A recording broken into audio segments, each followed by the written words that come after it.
Morning friends, last time આપણે 1.3 ની થિયરીના દાખલાના ઉદાહરણ ચલાયા. તમારા તરફથી કોઈ ડિફિકલ્ટી આવી નથી, એટલે એનો મતલબ 1.3 સુધી તમારું કામ ક્લિયર થઈ ગયું હું સમજી શકું છું. હવે લાસ્ટ ટાઈમ આપણે ઉપગણ જોયો, ઉપગણના દાખલા જોયા, ઉપગણની સંખ્યા, ઉપગણો લખાય, પાવર સેટ જોયો, ઘાતગણ. મહત્વનો ટોપિક, ધ્યાન રાખજો, ઘાતગણ. અને હવે 1.4 ની થિયરી જેમાં ગણ ક્રિયાઓ, તો ગણની મુખ્ય બે ક્રિયાઓ છે, ધ્યાન રાખજો, યોગ ગણ અને છેદ ગણ. આવા યોગ ગણ અને છેદ ગણ છે શું? તો ધ્યાન રાખજો, યોગ એટલે અથવા અને છેદ એટલે અને. ડેફિનેશન સમજી લો, થિયરી સમજી લો કે ભાઈ કોઈ બે ગણ હોય તો ગણ એમાં હોય અથવા ગણ બી. જોજો, યોગ એટલે અથવા, ગણ બી માં હોય તેવા તમામ સભ્યો એટલે ઘટકો, સભ્યોથી બનતા ગણને A અને B નો યોગ ગણ, A અને B નો યોગ ગણ કહે. એટલે કે બંનેમાંથી એકમાં હોય તોય ચાલે, બંનેમાં હોય તોય ચાલે, અથવા એક પણ સભ્ય રિપીટ ના થવો, બધા એકવાર આવી જવા. જેના ગણની ભાષામાં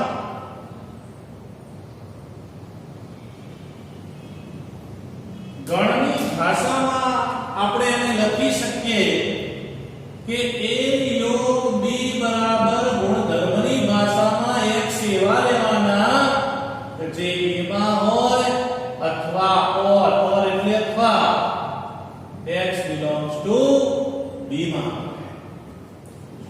આવા તમામ સભ્યો થી જે ગણ બને, જ્યાં x એ કયો હોય તો ગમે તે કોઈ વાસ્તવિક સંખ્યા તમે લઈ શકો છો.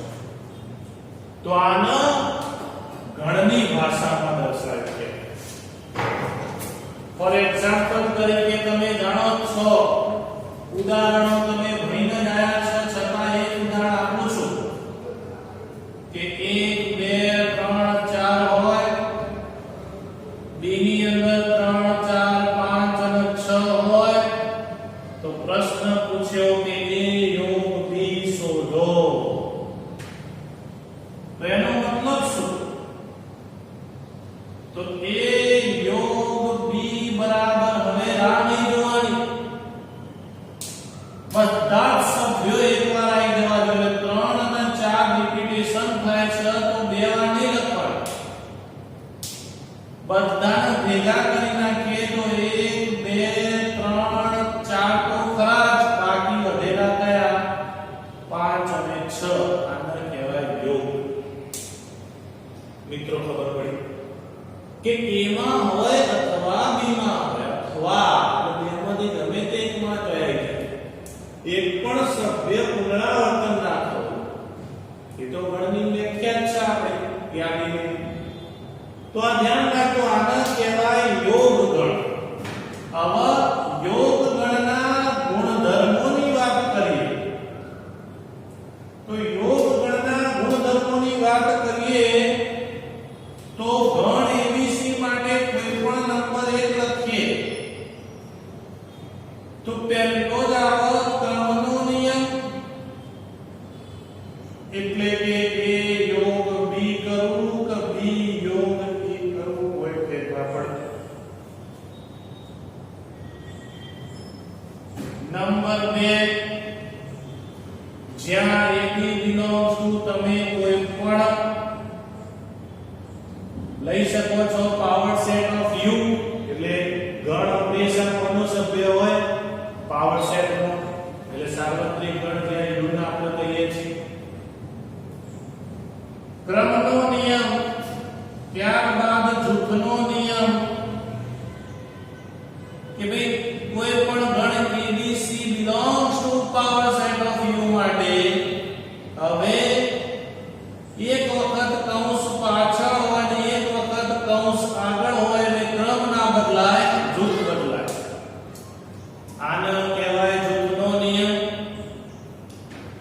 ત્યારબાદ નંબર 3 બધા જ આ યોગગણના નિયમો આપણે લખીએ છીએ.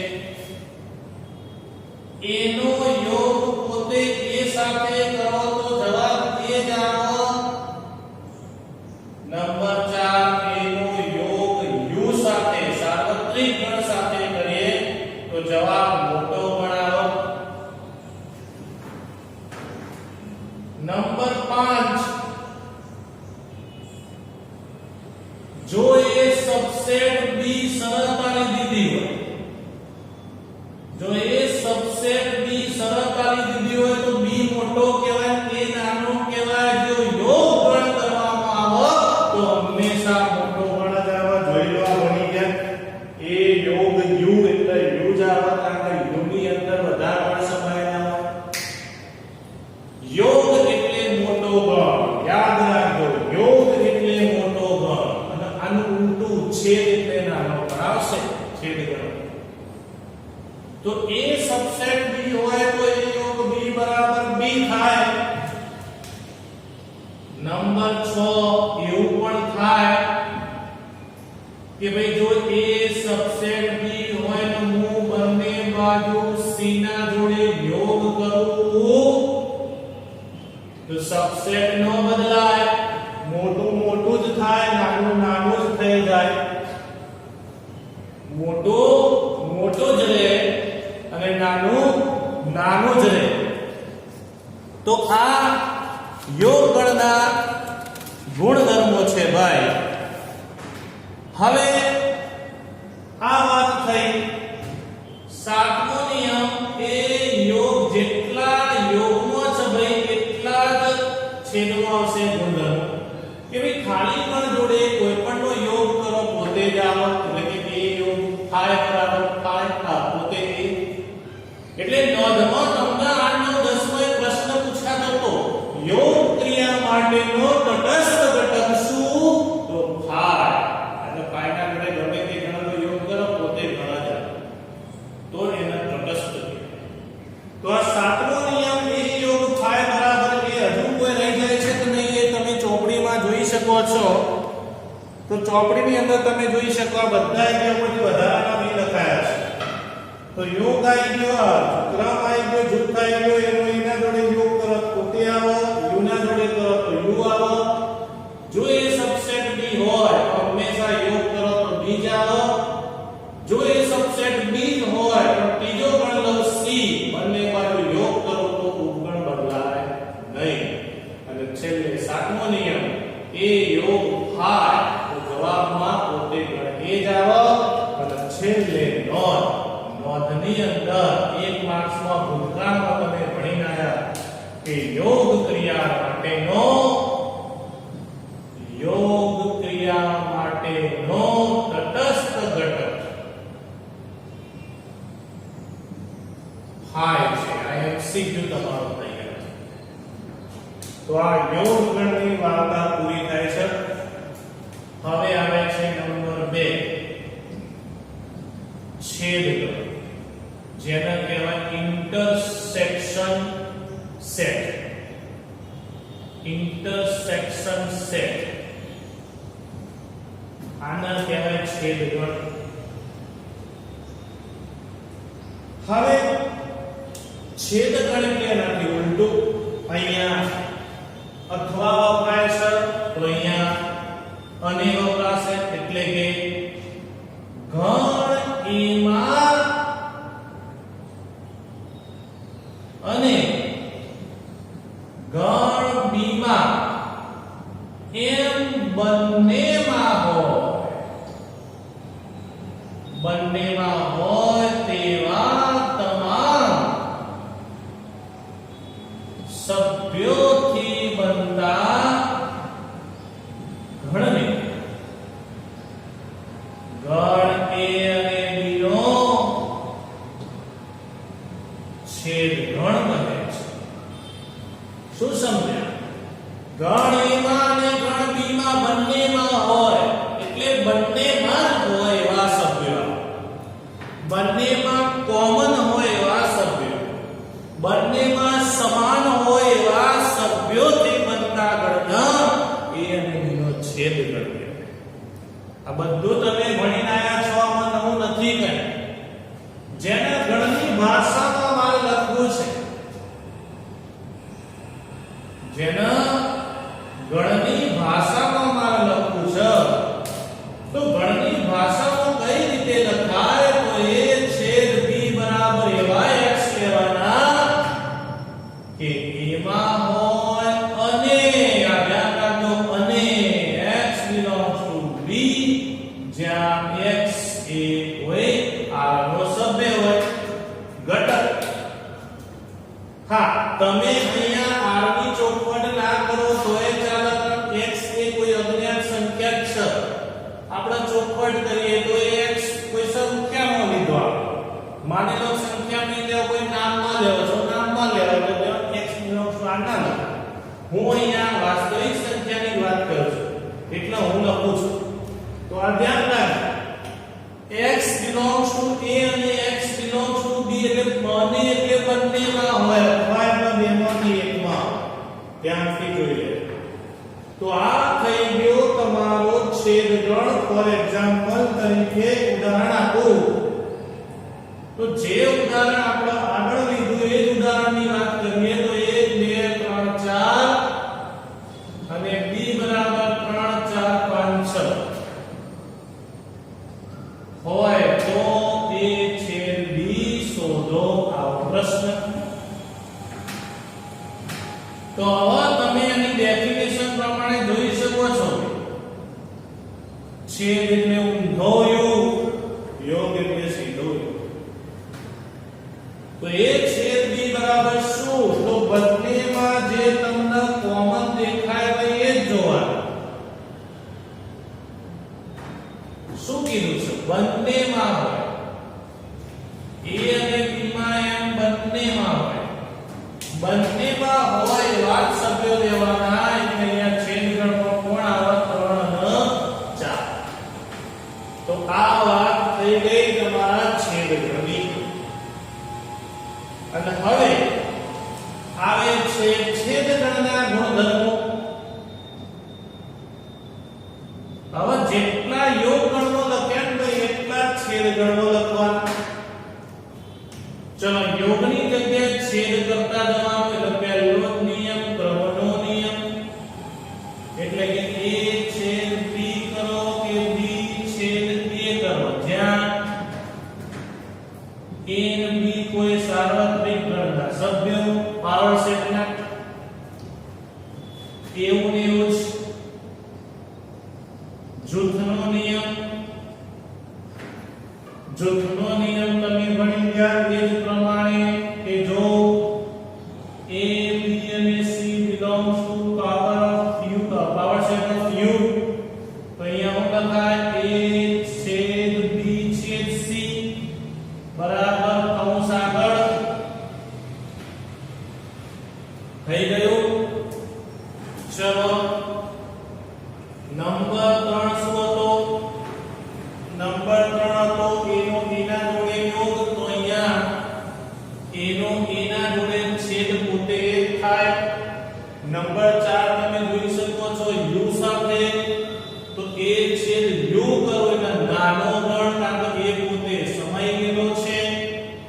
નંબર 5 આ એનો ઓરિજિનલ કોન્સેપ્ટ કે જો a સબસેટ b હોય તો યોગ કરું તો મોટો ગણ આવે અને છેદ કરું તો નાનો ગણ. તો આ ખાસ મહત્વનું છે, ધ્યાન રાખો કે છેદ એટલે નાનો ગણ જવાબમાં અને યોગ ગણ એટલે મોટો ગણ જવાબમાં. કારણ કે a b માં સમાયેલો છે એટલે છેદ કરું એટલે નાનો થઈ જાય. નંબર 6 છઠ્ઠો નિયમ એ જ રીતે a સબસેટ b હોય તો આ નિયમો કોઈ ફેર ના પડે. ત્રીજો ગણ હું છેદ કરું c સાથે તો સબસેટમાં કોઈ ફેર પડશે નહીં. અને સાતમો નિયમ, છેલ્લો નિયમ કે જ્યારે જ્યારે હું phi જોડે છેદ કરું તો બધું phi થઈ જાય. phi જોડે છેદ કરું તો બધું શું થઈ જાય? phi થઈ જાય. એટલે એનો મતલબ યોગ ક્રિયા માટેનો તટસ્થ ઘટક જો થાય થતો તો છેદ ક્રિયા માટેનો તટસ્થ ઘટક શું થાય? સાર્વત્રિક ગણ પોતે. કારણ ગણ પોતે જવાબ ક્યારે આવે? જ્યારે પોતે જ ગણ જવાબમાં આવે તો બાજુવાળો તટસ્થ બની જાય. તો અહીંયા પણ એવું સેમ થાય છે છેદ ક્રિયાનો u સાથે સાર્વત્રિક ગણ સાથે a છેદ u બરાબર 1 પોતે જ આવ્યો તો u એના માટે સાર્વત્રિક ગણ પોતે શું થયો? તટસ્થ. જ્યારે ફાઈના જોડે શૂન્યની નજીક જાવ તો શૂન્ય જ થાય. ફાઈ એટલે શૂન્ય છે, કોઈ સભ્ય જ નથી. એટલે આના પરથી નોંધ શું બની કે ભાઈ છેદ ક્રિયા માટેનો તટસ્થ ઘટક, છેદ ક્રિયા માટેનો તટસ્થ ઘટક સાર્વત્રિક ગણ પોતે છે. સાર્વત્રિક ગણ u છે તો આ એનો તટસ્થ ઘટક. તો આ વાત થઈ ગઈ છેદ ગણની. હવે માર્કેટમાં નવ ગણ. અત્યાર સુધી તમે યોગ ગણ, છેદ ગણ, પૂરક ગણ આ બધું જ આવશે, બધું તમે ભણી ગયા. હવે નવો એડ થશે તફાવત ગણ. જે પૂરક ગણનો ભાઈબંધ છે પણ પૂરક ગણ 1.5 માં આવે છે. આખો સ્વાધ્યાય 1.5 પૂરક ગણ. પણ હું થિયરી સ્વાધ્યાય પ્રમાણે ચલાવું છું અને 1.4 ની થિયરીમાં ત્રણ જ ટોપિક: યોગ ગણ, છેદ ગણ અને તફાવત ગણ. બાકી તફાવત ગણ એ પૂરક ગણ ઉપરથી આવે. એટલે 1.5 માં હવે પછી ચલાવીશ. પહેલા 1.4 ની તફાવત ગણ સંકેતમાં કહેવાય a b. હવે તફાવત ગણ એટલે શું? ધ્યાન રાખજો, તદ્દન નવો છે. 11 માં તમે ભણો છો પહેલી. તો તફાવત ગણ પૂરક ગણના જેવું જ. પૂરક ગણમાં આપણે શું બોલતા હતા અને પછી ચલાવવાના છીએ? સાર્વત્રિક ગણ u માં હોય પણ ગણ a માં ના હોય. સાર્વત્રિક ગણ u માં હોય પણ ગણ a માં ના હોય તેવા તમામ સભ્યોથી બનતા ગણના આપણે a નો પૂરક ગણ કહેવાય. તો અહીંયા બે ગણ લેવાના પણ એમાંથી એક સાર્વત્રિક બનાવી દેવાનો. એટલે a માંથી b ના સભ્યો ગયા તો શું લખાય? ગણ a માં હોય પણ ગણ b માં ના હોય તેવા તમામ સભ્યોથી બનતા ગણને a અને b નો તફાવત ગણ કહે છે. જેને સંકેતમાં જો એના નામમાં સંકેત છે એમાંથી b ના સભ્યો ગયા દર્શાવાય છે.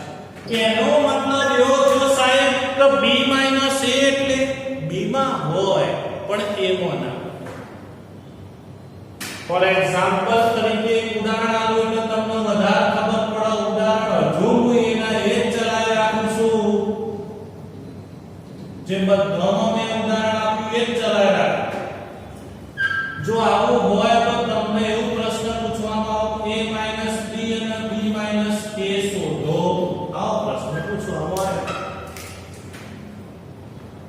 તો ડેફિનેશન શું? a b એટલે a માંથી b ના સભ્યો જેટલા કોમન હોય એ લઈ લેવા. એના સિવાયના સભ્યો. જ્યારે b એટલે b માંથી a ના સભ્યો કોમન હોય લઈ લેવા. સાહેબ એક કોમન જ ના હોય તો પ્રશ્ન એવો થાય કે ભાઈ અહીંયા 1 2 3 4 5 6 7 થી શરૂઆત થાય છે અને મારે a b શોધો તો કશું બાદ ના થાય ભાઈ. પોતે ગણે પોતે જ એમાંથી b નો એકે સભ્ય કોમન નથી, બાદ ના થાય, પોતે ગણે બની જાય. પણ કોમન હોય તો એ સભ્ય લેવા નહીં. જેમ કે હવે હું આનો જવાબ લખું છું કે a b તો a ના સભ્યો અને b ના સભ્યોમાંથી common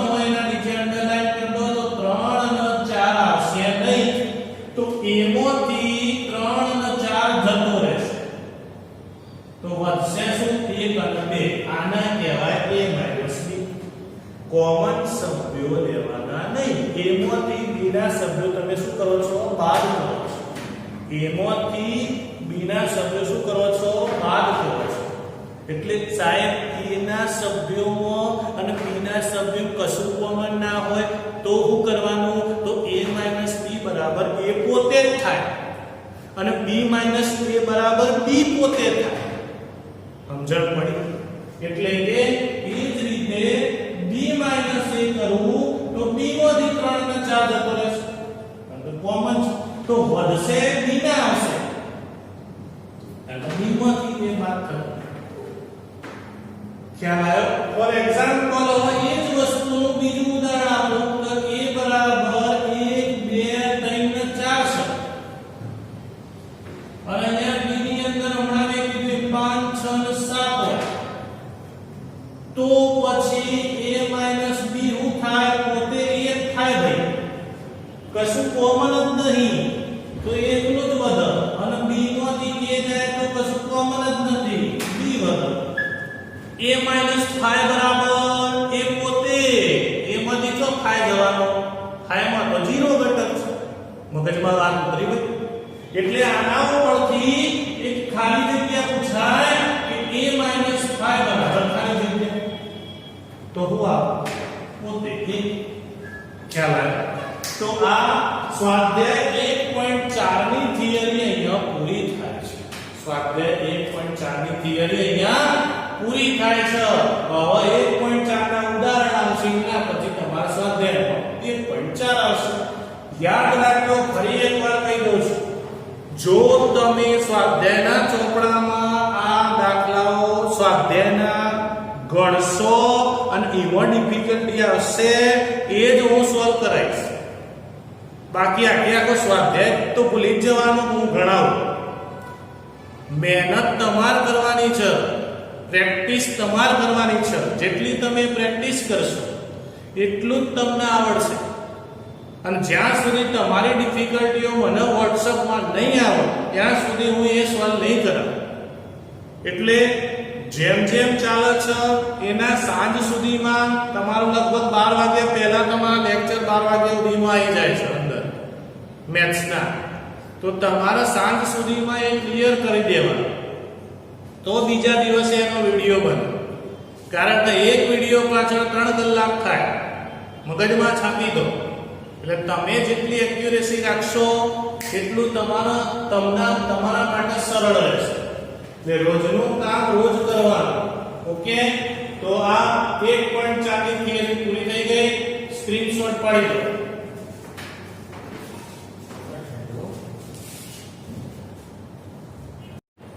hello, good morning friends. હવે છે કે આપણે તફાવત ગણ જોયો, હવે જોઈએ અલગ ગણ. અલગ ગણ એટલે શું? કે ભાઈ જે ગણોનો છેદ ગણ ફાય એટલે કે ગણ a અને b માટે, ગણ a અને b માટે જો a છેદ b શું થઈ જાય? ફાય એટલે ખાલી ગણ. જો a છેદ b બરાબર ફાય હોય તો a અને b ને શું કહેવાય? તો અલગ ગણો કહે છે. તો આ a છેદ b બરાબર ફાય એ અલગ ગણની કન્ડિશન છે. અને હવે લાસ્ટ થિયરી 1.4 ની મહત્વની થિયરી, યોગનું છેદ પર વિભાજન અને છેદનું યોગ પર વિભાજન. આ યાદ રાખજો, બે સૂત્રો બહુ મહત્વના. યોગનું છેદ પર વિભાજન અને વિભાજનના નિયમો છે. વિભાજનના બે નિયમો, વિભાજનના બે નિયમો જેમાં યોગ અને છેદ મિક્સ જ આવે કહેવાય વિભાજનના નિયમો. બહુ મહત્વના ભાઈ. આના ઉપરથી દાખલા પૂછાય છે, ખાસ ધ્યાન રાખજો. નંબર 1, યોગનું છેદ પર વિભાજન. હવે યોગનું છેદ પર વિભાજનનું સૂત્ર શું? તો પહેલો યોગ આવે અને બીજો છેદ આવે. સમજો, આના તમે ગુણાકાર સમજો અને આના સરવાળો સમજો તો આપણે શું કરીએ? કૌંસ છોડીએ a ગુણ્યા b વત્તા a ગુણ્યા c. બસ સિમ્પલ. તો યોગનું છેદ પર વિભાજન એટલે a યોગ b છેદ a યોગ c. ધ્યાન રાખજો કેવી ફોર્મ્યુલા બની તો a યોગ b છેદ એટલે યોગનું શેમાં વિભાજન થઈ ગયું છેદ એટલે વચ્ચે છેદ આવી પછી a યોગ c આવી ગયું. આના કહેવાય યોગનું છેદ પર વિભાજન. એવી જ રીતે છેદનું યોગ પર વિભાજન.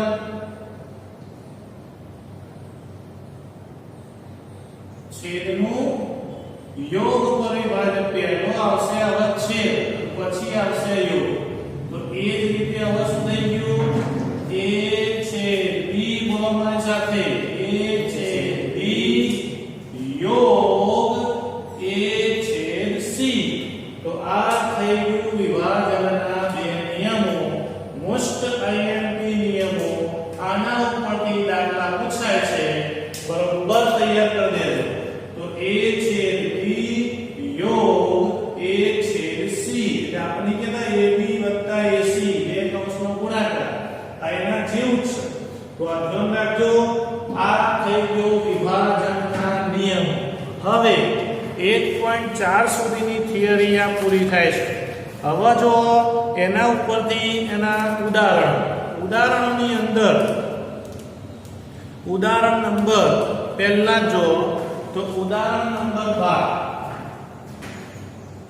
ઉદાહરણ નંબર 12 શું કીધું છે a બરાબર 2 4 6 8 b બરાબર જેમ જેમ ઉદાહરણ ભણાવો એમ એમ તમે સ્વાધ્યાયમાં જોઈ શકો છો. સ્વાધ્યાયમાં એના જેવા હોય એ દાખલા તમારે ગણવાના. ચલો એવી જ રીતે ઉદાહરણ નંબર 13 ઉદાહરણ નંબર 13 માં a e i o u સ્વરો અને b બરાબર a i અને u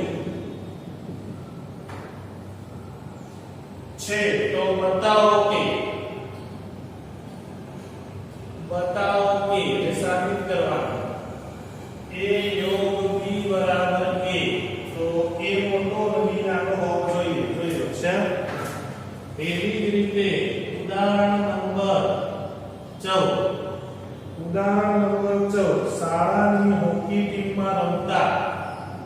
શાળાની હોકી ટીમમાં રમતા ધોરણ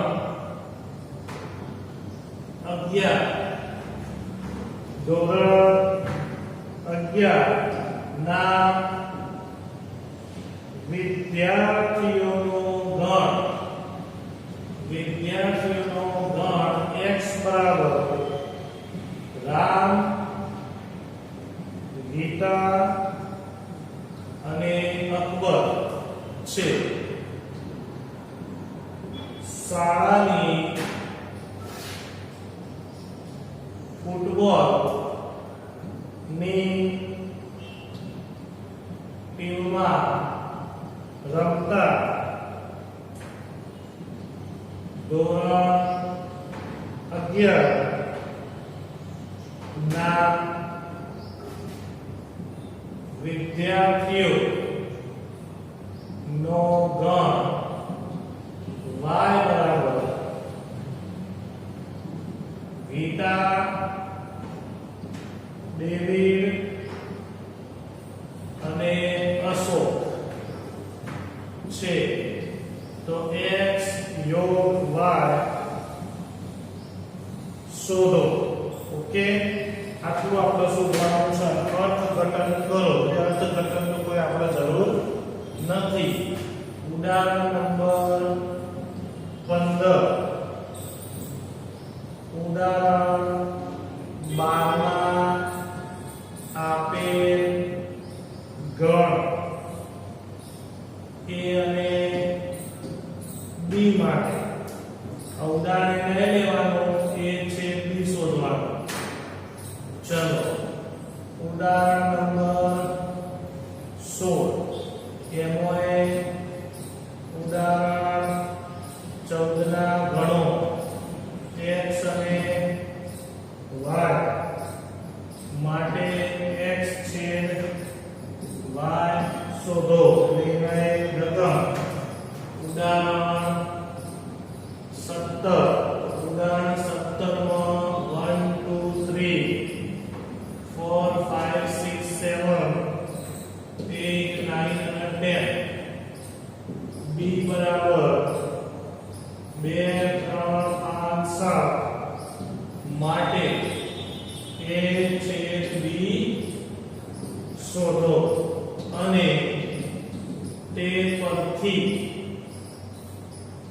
बताओ कि a छेद b बराबर b.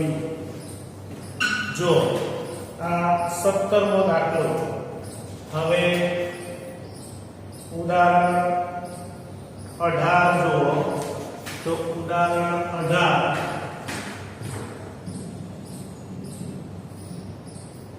a બરાબર 1 2 3 4 5 અને 6 b बराबर 2 4 6 8 तो a minus b b minus a શોધો અને ઉદાહરણ 19 v બરાબર a b i o u અને b बराबर a i a u છે તો b minus b અને b minus v શોધો. ઓકે, તો આ 1.4 ના બધા ઉદાહરણો આવી. હવે તમે ધ્યાનથી જુઓ ઉદાહરણ નંબર 12 જેમાં યોગ શોધવાનો. તો યોગ અને છેદ વાળા તમે દાખલા જોશો તો યોગ ગણ શોધવા વાળા બધા 1.4 નો દાખલા નંબર 1. હવે તમે જોડે જોડે ચોપડી જોડે રાખો. ચોપડીની અંદર સ્વાધ્યાય 1.4 જો પહેલો જ દાખલો તમારો યોગ ગણનો પૂરો થઈ જશે.